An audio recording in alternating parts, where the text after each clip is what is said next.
est une chose intéressante parce que Dieu veut utiliser notre âme, mais Satan aussi veut utiliser notre âme.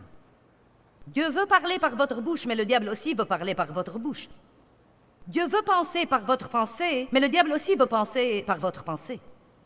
Dieu veut agir par votre volonté. Il veut que vos décisions s'alignent sur lui, mais le diable aussi veut que vos décisions s'alignent sur lui. Nous nous retrouvons donc dans cette guerre.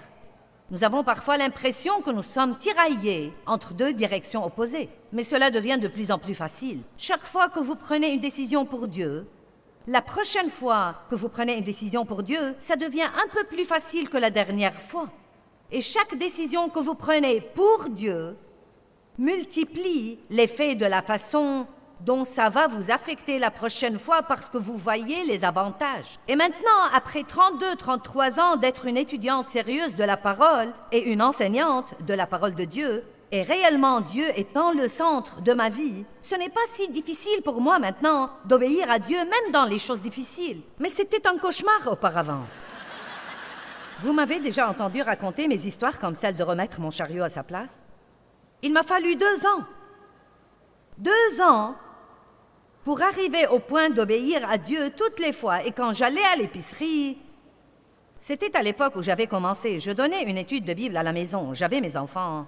Rien chez Dave ne me plaisait. Je voulais qu'il change. Je n'aimais personne. Je ne m'aimais pas. Vous savez, tous mes enfants me rendaient folle. Et vous savez, j'allais à l'épicerie, je n'avais pas d'argent. Vous savez, tout devait être calculé. On devait attacher les coupons. Tout ça était un cauchemar. Mais je donnais déjà une étude de Bible, j'étais régénérée, remplie de l'esprit, j'avais un appel sur ma vie. J'aimais Dieu, et Dieu a commencé à me dire de remettre mon chariot d'épicerie à sa place. Pourquoi devrais-je faire ça? Personne d'autre ne le faisait. 2 ans! 2 ans!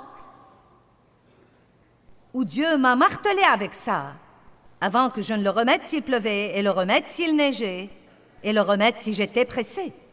Non, mais de le remettre là où il devait être. Et si là où il devait être était rempli et qu'il n'y avait pas de place, je le ramenais au magasin, je le prenais au magasin et je le remettais à sa place. 2 ans!